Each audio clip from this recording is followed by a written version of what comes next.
പിറ്റേന്ന് രാവിലെയും രണ്ടാളും ആകെ മൂഡ് ഓഫ് ആയിരുന്നു. രണ്ടു പേർക്കും പരസ്പരം മുഖത്തേക്ക് നോക്കാൻ പറ്റാത്ത അവസ്ഥ.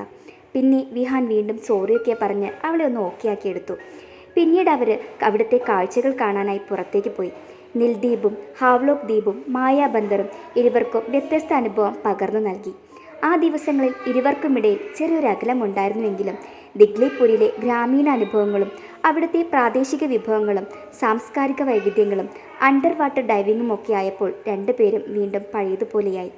മേഘയ്ക്ക് ചെറിയ ഭയമുള്ളതിനാൽ സ്ക്യൂബ ഡൈവിംഗ് ആയിരുന്നില്ല അവർ ചൂസ് ചെയ്തത്, സ്നോർക്കലിംഗ് ആയിരുന്നു.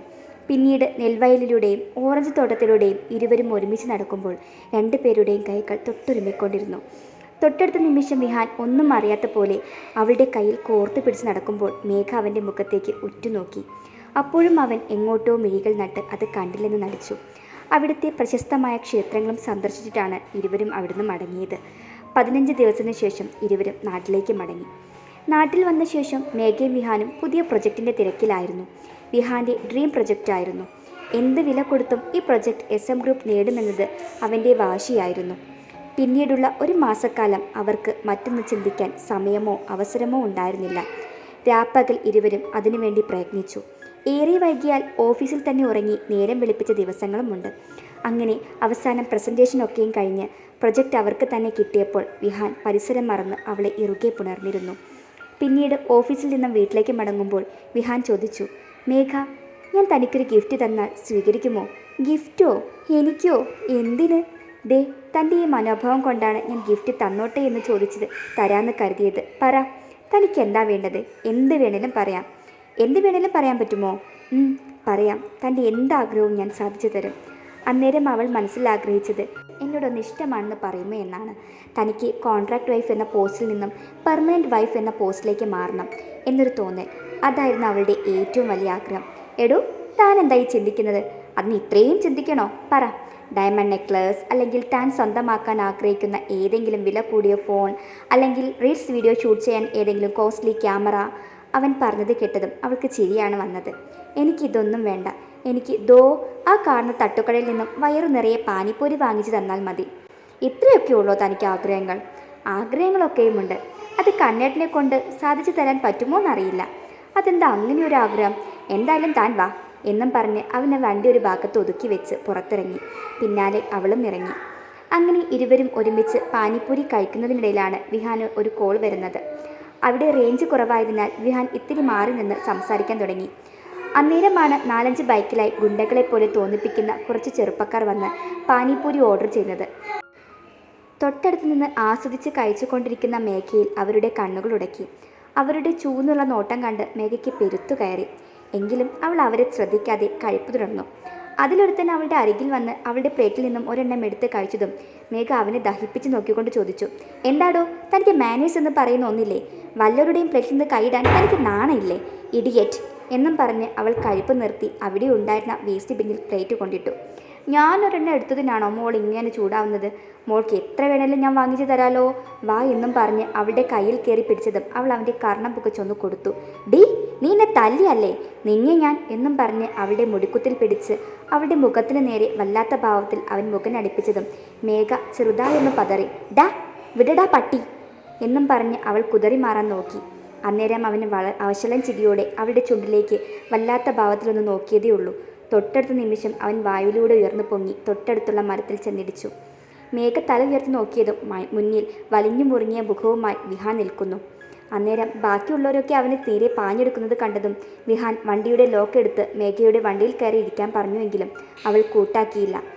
അതിനിടയിൽ ഒരുത്തൻ വന്ന് അവൻ്റെ മുഖത്തേക്ക് ഇടിക്കാൻ നോക്കിയതും അവൻ മേഘയോട് സംസാരിക്കുന്നതിനാൽ ഒഴിഞ്ഞു മാറാൻ പറ്റിയില്ല. അവൻ്റെ പുരിക്കത്തിൻ്റെ ഒരു ഭാഗത്ത് ഒരുത്തൻ്റെ ഇടിവള കൊണ്ട് അവിടെ ചെറുതായി മുറിഞ്ഞ് ചോര പൊടിഞ്ഞു. അന്നേട്ടാ, ദേ ചോര എന്നും പറഞ്ഞ് അവൾ അവളുടെ ഷോൾ കൊണ്ട് ചോര ഒപ്പാൻ നേരമാണ് മറ്റൊരുത്തൻ അവർക്ക് നേരെ പാഞ്ഞെടുത്തത്. അന്നേരം വിഹാൻ അവളെയും പൊക്കിയെടുത്ത് അതിവിദഗ്ധമായി ഒഴിഞ്ഞു മാറി. എന്നിട്ട് അവളോട് വീണ്ടും വണ്ടിയിൽ കയറി ഇരിക്കാൻ പറഞ്ഞപ്പോൾ അവളുടെ നോട്ടം അവൻ്റെ മുറിഞ്ഞ നെറ്റിയിലായിരുന്നു. മേഘ, നിന്നോടാ പറഞ്ഞത് പോയി വണ്ടിയിൽ കയറാൻ. ആജ്ഞ പോലെ അവൻ്റെ സ്വരം ഉയർന്നതും മേഘ കൂടുതലൊന്നും പറയാൻ നിൽക്കാതെ വണ്ടിയിൽ കയറിയിരുന്നു. പിന്നീട് അങ്ങോട്ട് നല്ല ഒന്നാന്തരം ഫൈറ്റ് നടന്നു. ആസ് യൂഷ്വൽ തെലുങ്ക് പടം പോലെ ഹീറോ എല്ലാവരെയും ഇടിച്ചു വീഴ്ത്തി.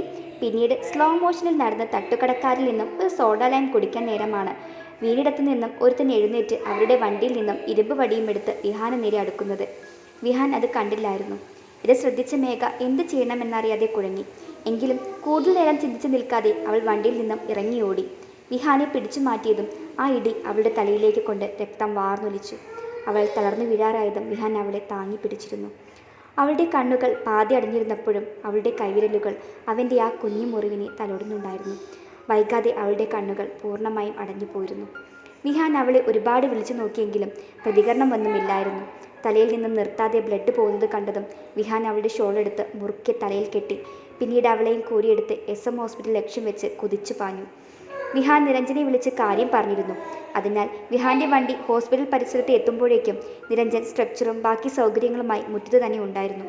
മേഘയെ ഹോസ്പിറ്റൽ വരാന്തയിലൂടെ സ്ട്രക്ചറിലൂടെ കൊണ്ടുപോകുമ്പോൾ കാണികളുടെ ഇടയിൽ വർഷയും ഉണ്ടായിരുന്നു. ഒരു ആക്സിഡൻറ്റ് കേസ് പെട്ടെന്ന് വരുമെന്നും എല്ലാവരും പറയുന്നത് അവളും കേട്ടിരുന്നു. പക്ഷേ ആള് മേഘയാണെന്ന് അവൾ അറിഞ്ഞിരുന്നില്ല. മേഘയെ കണ്ടതും അവൾക്ക് ശരീരം തളരുന്നതുപോലെ തോന്നി. എങ്ങനെയോ ഓടിക്കിതച്ച് ICUവിൻ്റെ ഭാഗത്തേക്ക് ചെല്ലുമ്പോൾ ഷർട്ട് മുഴുവൻ ചോരയിൽ കുളിച്ചു നിൽക്കുന്ന വിഹാനെ കണ്ടിട്ടും അവളൊന്നും ചോദിക്കാൻ നിൽക്കാതെ ICUവിൻ്റെ ഡോർ തുറന്ന് നേരെ അകത്തേക്ക് കയറി.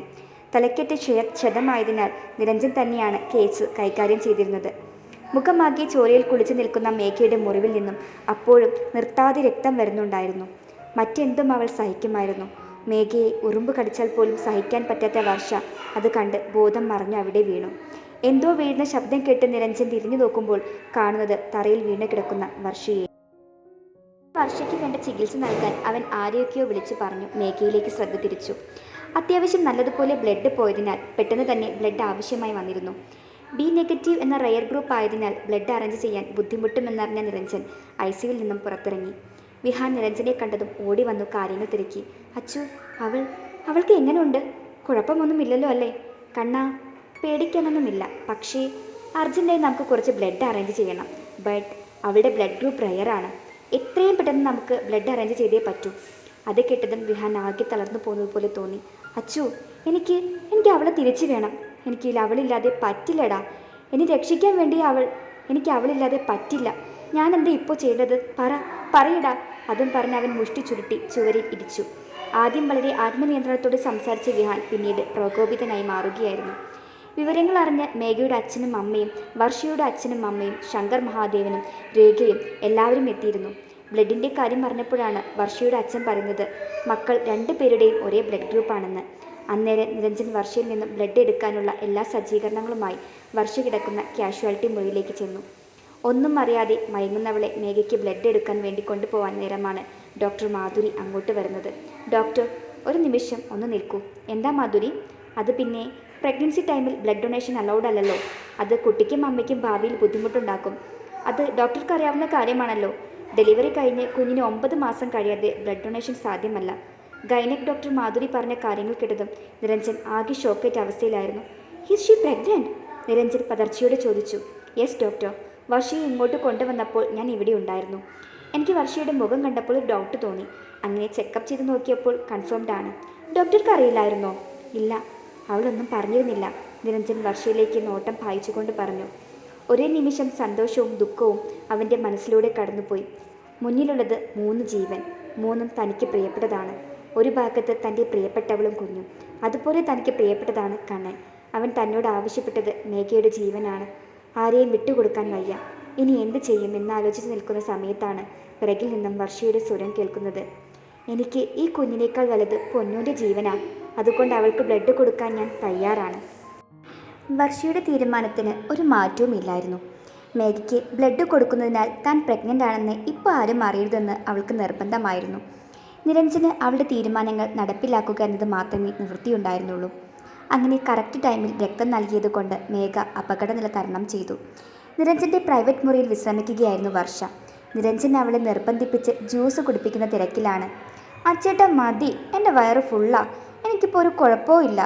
അമ്മു, ചുമ്മാ തമാശ കളിക്കല്ലേ. വയറ്റിൽ ഒരാൾ കൂടി ഉണ്ടെന്ന കാര്യം നീ എന്താ ഓർക്കാഞ്ഞത്? ആര് പറഞ്ഞു ഓർക്കുന്നില്ലെന്ന്? ഇയാളുടെ കുഞ്ഞിക്കുരുവിയുടെ സേഫാണെന്ന് എനിക്കറിയാം. വേണമെങ്കിൽ ഡോക്ടർ തന്നെ ചോദിച്ചു നോക്ക്. അത് കേട്ടതും അവൻ അവളുടെ ടോപ്പ് വയറിൽ അല്പം നീക്കി വയറിൽ ചുണ്ട് പതിപ്പിച്ചു. അന്നേരം അവൻ്റെ കണ്ണുകൾ നിറഞ്ഞു വന്നു. ഒരു നീർത്തുള്ളി അന്നേരം അവളുടെ വയറിലേക്ക് പതിഞ്ഞു. അത് മനസ്സിലാക്കിയ വർഷ അവൻ്റെ മുടിയിലൂടെ വിരലൊടിച്ചപ്പോൾ അവൻ അവളുടെ കഴുത്തിലേക്ക് മുഖം പൂഴ്ത്തി കണ്ണുനീർ പൊഴിച്ചുകൊണ്ട് പറഞ്ഞു, അമ്മു, നമുക്ക് ഈ കുഞ്ഞ് വേണോ? എനിക്ക് പേടിയാവുകയാ. ഇപ്പോൾ ഒരു രക്തക്കട്ട മാത്രമായിരിക്കും. കുറച്ചു കഴിഞ്ഞാൽ നമുക്ക് കുഞ്ഞിനെ പിരിയാൻ ബുദ്ധിമുട്ടായിരിക്കും. എനിക്ക് നിൻ്റെ ലൈഫ് വെച്ച് റിസ്ക് എടുക്കാൻ വയ്യ. പ്രഗ്നൻസി പീരീഡിൽ ഹിമോഗ്ലോബിനും അയണും കുറഞ്ഞാൽ അത് അനീമിയയിലേക്ക് നയിക്കും. അനീമിയ എന്താണെന്ന് ഞാൻ പറയാതെ നിനക്ക് അറിയാലോ. നിൻ്റെ ശരീരത്തിൽ ആവശ്യത്തിന് ബ്ലഡും അയണും ഉണ്ടെങ്കിലേ നമ്മുടെ കുഞ്ഞിനും ആരോഗ്യത്തോടെ വളരാൻ പറ്റുകയുള്ളൂ. നിനക്ക് ഉണ്ടായേക്കാവുന്ന വിളർച്ചയിലൂടെ നിൻ്റെയും കുഞ്ഞിൻ്റെയും ഓക്സിജൻ ഗതാഗതം തടസ്സപ്പെടും. കുഞ്ഞിന് ആവശ്യമായ ഓക്സിജൻ ലഭിക്കാതെ വന്നാൽ അത് ഹൈപ്പോക്സിയയിലേക്ക് നയിച്ചേക്കാം. അത് കാരണം കുഞ്ഞിന് ശ്വാസതടസ്സം അനുഭവപ്പെട്ട് ചിലപ്പോൾ കുഞ്ഞ് ഗർഭാശയത്തിൽ വെച്ച് തന്നെ. അത്രയും പറഞ്ഞ് അവനൊന്ന് നിർത്തി. അതുമല്ലെങ്കിൽ മാസം തികയാത്തൊരു ഡെലിവറി, അല്ലെങ്കിൽ ഭാരം തീരെയില്ലാത്ത കുഞ്ഞ്. ഹമൂസേ, നമുക്ക് ആരോഗ്യമുള്ള കുഞ്ഞല്ലേ വേണ്ടത്. ഇപ്പോൾ എത്രയാ ബ്ലഡ് ലോസ് ആയതെന്ന് അറിയോ? അതുകൊണ്ടാണ് ഞാൻ. പ്ലീസ് അമ്മു, ഞാൻ പറയുന്നതൊന്നും മനസ്സിലാക്ക്. എല്ലാം കിട്ടതും അവൾ ആകെ ഷോക്കേറ്റ അവസ്ഥയിലായിരുന്നു. അവളുടെ കണ്ണുകൾ നിറഞ്ഞു വരുന്നത് കണ്ടതും അവനത് ഒപ്പിക്കൊണ്ട് പറഞ്ഞു, ഞാൻ എന്താ ചെയ്യണ്ടേ? ഞാൻ മാതിരി ഡോക്ടറെ വിളിക്കട്ടെ? നമുക്കിത് അബോർട്ട് ചെയ്ത് കളയാം. അത് കേട്ടതും അവൾ അവൻ്റെ വായ പൊത്തിപ്പിടിച്ചു. അങ്ങനെയൊന്നും പറയല്ല അച്ചേട്ടാ, നമ്മുടെ ഭാവിയല്ലേ. അച്ചേട്ടൻ്റെ കുഞ്ഞിക്കുരുവി അച്ചേട്ടന് വേണ്ടെന്ന് വെക്കാൻ പറ്റുമോ? എനിക്ക് നമ്മുടെ കുഞ്ഞിനെ വേണം അച്ചേട്ടാ. നേരത്തെ എനിക്ക് മേഘയെ എങ്ങനെയെങ്കിലും രക്ഷിച്ചേ മതിയാവൂ എന്നായിരുന്നു. അതുകൊണ്ടാണ് ഞാൻ അങ്ങനെയൊക്കെ പറഞ്ഞത്. ഞാൻ നല്ലൊരു കാര്യമല്ലേ ചെയ്തത്. അതുകൊണ്ട് ദൈവം നമ്മുടെ ഭാവയ്ക്ക് ഒന്നും വരുത്തില്ല. അച്ചേട്ട ഇനിയും ഇങ്ങനെ ടെൻഷൻ അടിക്കല്ലേ. ഇതിപ്പോൾ ഒരാഴ്ചയായി ഞാൻ അറിഞ്ഞിട്ട്. അന്ന് മുതൽ ഞാൻ മനസ്സുകൊണ്ട് ഒരമ്മയാവാനുള്ള തയ്യാറെടുപ്പിലായിരുന്നു. ഇനി മാറ്റി ചിന്തിക്കാൻ എനിക്ക് വയ്യ. എന്നിട്ടെന്തേ എന്നോട് പറഞ്ഞില്ല? ഇയാൾ വലിയ ഡോക്ടറല്ലേ, ഇതിലെ മാറ്റങ്ങൾ മനസ്സിലാക്കട്ടെ എന്ന് കരുതി പറയാഞ്ഞതാ. അതിന് ഞാനൊരു ഗൈനക് ഡോക്ടർ അല്ലല്ലോ പെണ്ണെ എന്നും പറഞ്ഞ് അവളുടെ മൂക്ക് പിടിച്ചു കൊഞ്ചിച്ചു. അവൾക്ക് വേണ്ടി അവൻ ഇല്ലാത്ത സന്തോഷം മുഖത്ത് വരുത്തുകയായിരുന്നു. ഒരു ഡോക്ടർ ആയതുകൊണ്ടാവാം അവൻ്റെ ഉള്ളിൽ വല്ലാത്തൊരു ഭയം ഉടലെടുത്തിരുന്നു. മേഘയ്ക്ക് പിറ്റേന്ന് തന്നെ ബോധം വന്നിരുന്നു. 2 ദിവസത്തിന് ശേഷം അവൾ ICUവിൽ നിന്നും ഷിഫ്റ്റ് ചെയ്തു. മുറിയിലെത്തിയ മേഘയെ കാത്ത് എല്ലാവരും ഉണ്ടായിരുന്നു. എങ്കിലും കാണാൻ ആഗ്രഹിച്ച ആൾ മുറിയിലില്ല എന്നറിഞ്ഞ മേഘയുടെ മുഖം ചെറുതായി മങ്ങി. മേഘയെ കാണാൻ ഓടി വന്നതായിരുന്നു വർഷ. മുറിയുടെ വാതിൽക്കിലെത്തിയ വർഷ മേഘയെ കണ്ട് ഓടാനൊരുങ്ങിയതും നിരഞ്ജൻ അവളുടെ കയ്യിൽ പിടിച്ച് നിർത്തിക്കൊണ്ട് പറഞ്ഞു, ഹേയ് വർഷ, പതുക്കെ, അധികം ശരീരം അനക്കാൻ പാടില്ല എന്നല്ലേ ഡോക്ടർ പറഞ്ഞത്? നിരഞ്ജൻ്റെ പറച്ചിൽ കേട്ട് എല്ലാവരും അവരെ സംശയത്തോടെ നോക്കി. അവർ പ്രഗ്നൻസി കാര്യം ആരോട് പറഞ്ഞിട്ടില്ലായിരുന്നു. എന്തോ സംശയം തോന്നിയതും നിരഞ്ജൻ്റെ അമ്മ വർഷയുടെ അരികിൽ വന്ന് അവളുടെ താടി പിടിച്ചുയർത്തിക്കൊണ്ട് ആണോന്ന് ചോദിച്ചതും അവൾ നാണത്തോടെ അതേന്ന് തലയനക്കി. അത് കേട്ടതും വർഷയുടെ അമ്മയും മേഘയുടെ അമ്മയും എല്ലാവരും കൂടി അവളെ സ്നേഹം കൊണ്ട് പൊതിയുമ്പോൾ വർഷയുടെ കണ്ണുകൾ ബെഡിൽ കിടന്ന് ഇതൊക്കെ ചെറുചിലിയാലെ നോക്കി കാണുന്ന മേഘയിലായിരുന്നു. വർഷ മേഘയുടെ അരികിൽ ചെന്ന് അവളുടെ കവിളിൽ ഒന്ന് തലോടി നെറ്റിയിൽ തൻ്റെ ചുണ്ടുകൾ ചേർത്ത് വെച്ചപ്പോൾ 2 പേരുടെയും കണ്ണുകൾ നിറഞ്ഞു തൂവി. പൊന്നൂസേ, നിനക്ക് വേദന തോന്നുന്നുണ്ടോടി? വർഷ ചോദിച്ചു. എനിക്ക് വേദന തോന്നുന്നത് നിന്റെ കണ്ണുകൾ നിറയുമ്പോഴാണെന്ന് നിനക്ക് അറിഞ്ഞൂടെ? അത് കേട്ടതും വർഷയുടെ കണ്ണുകൾ ഒന്നുകൂടെ നിറഞ്ഞു.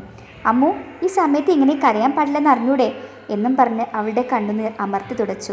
അച്ചുവേട്ടാ, അച്ഛനാവാൻ പോകുന്നതിൻ്റെ ചിലവ് വേണം കേട്ടോ. വെറും ചിലവ് പോരാ, അല്പം ഗ്രാൻഡായിട്ട് തന്നെ വേണം. തൻ്റെ അരികിലേക്ക് വന്ന് നിരഞ്ജനെ നോക്കി മേഘ പറഞ്ഞു. സമ്മതിച്ചു. ആദ്യം താനൊന്ന് പഴയതുപോലെ ഉഷാറാവ്, എന്നിട്ട് നമുക്കതിനെപ്പറ്റി ചിന്തിക്കാം. നിരഞ്ജനുള്ളിലെ സങ്കടം പുറത്തു കാട്ടാതെ ചിരിക്കാൻ ശ്രമിച്ചുകൊണ്ട് മേഘയോട് പറഞ്ഞു. നിരഞ്ജൻ അവളുടെ മുറിവൊക്കെ നോക്കി ഇപ്പോൾ എങ്ങനെയുണ്ട് എന്നൊക്കെ ചോദിക്കുന്നുണ്ട്. അന്നേരമാണ് വിഹാൻ അങ്ങോട്ട് വരുന്നത്. വിഹാനെ കണ്ട മേഘയുടെ മുഖം വിടർന്നു. വിഹാൻ്റെ അവസ്ഥയും അങ്ങനെ തന്നെയായിരുന്നു. 2 പേർക്കും ഇത്തിരി പ്രൈവസി കിട്ടിക്കോട്ടെ എന്ന് കരുതി ഡോക്ടർ അമ്മമാരെയും വർഷയെയും കൂട്ടി പുറത്തേക്ക് നടന്നു. വിഹാൻ മേഘയുടെ അരികിൽ ഒരു കസേര വലിച്ചിട്ട് അതിലിരുന്നു. 2 പേരും കുറച്ചു നേരം പരസ്പരം മുഖത്തേക്ക് നോക്കി നിന്നു. 2 പേർക്കും ഒന്നും പറയാൻ പറ്റുന്നുണ്ടായിരുന്നില്ല. അവസാനം മേഘ അവൻ്റെ കുഞ്ഞു മുറിവിൽ നോട്ടം പായിച്ചുകൊണ്ട് ചോദിച്ചു, വേദന ഉണ്ടോ? അത് കേട്ട വിഹാൻ അവളെ കൃത്രിമദേശത്തിൽ നോക്കി. എനിക്കാണല്ലോ ഇപ്പോൾ വേദന. അതും പറഞ്ഞ് അവൻ അവളുടെ മുറിവിൽ കെട്ടിയ ബാൻഡേജിന് മുകളിലൂടെ വിരലൊടിച്ചതും വേദന കൊണ്ടാവാം അവളുടെ മുഖം ഒന്ന് ചുളുങ്ങി. അന്നേരം വിഹാൻ കൈ പിൻവലിച്ചു. കണ്ണേട്ടാ, എൻ്റെ താലി അതെവിടെ? അവളുടെ ചോദ്യം കേട്ടതും വിഹാൻ പോക്കറ്റിൽ നിന്നും താലിയെടുത്ത് അവൾക്ക് നേരെ നീട്ടി. അവളത് വാങ്ങാനായി കൈ നീട്ടിയതും അവൻ കൈ പിൻവലിച്ചു. അന്നേരം അവൾ അവനെ ചോദ്യഭാവത്തിൽ നോക്കി. കണ്ണേട്ടാ, അതിങ്ങത്താ. മേഘ പറഞ്ഞത് കേട്ടതും വിഹാൻ ഇരുന്നിടത്ത് നിന്ന് എഴുന്നേറ്റ് അവൾ കിടന്ന കട്ടിലിൻ്റെ പിൻഭാഗത്ത് നിന്നുകൊണ്ട് അവളുടെ മുടി വകഞ്ഞു മാറ്റി താലി കെട്ടിക്കൊടുത്തതും മേഘയുടെ കണ്ണുകൾ മിഴിഞ്ഞു വന്നു. കൂടെ കണ്ണ് ചെറുതായി നിറഞ്ഞു വന്നിട്ടുണ്ട്. അതവൾ അവൻ കാണാതിരിക്കാൻ പാടുപെട്ടു. പിന്നീട് അവളുടെ വളയും ബ്രേസ്ലെറ്റും മോതിരവും കൂടി അവൾക്ക് നേരെ നീട്ടിയപ്പോൾ അവൾ ഒന്നും അറിയാത്ത പോലെ, അതൊക്കെ ഇട്ടതാ എന്ന പോലെ തൻ്റെ കൈ അവന് നേരെ നീട്ടി ഒന്നും അറിയാത്ത പോലെ എങ്ങോട്ടോ മിഴികുളഞ്ഞു നിന്നു. അത് മനസ്സിലാക്കിയ വിഹാൻ ചെറുചിരിയാലെ അതൊക്കെ ഇട്ട് കൊടുക്കുമ്പോൾ മേഘ അവനെ ഇടം കാണിട്ട് നോക്കി.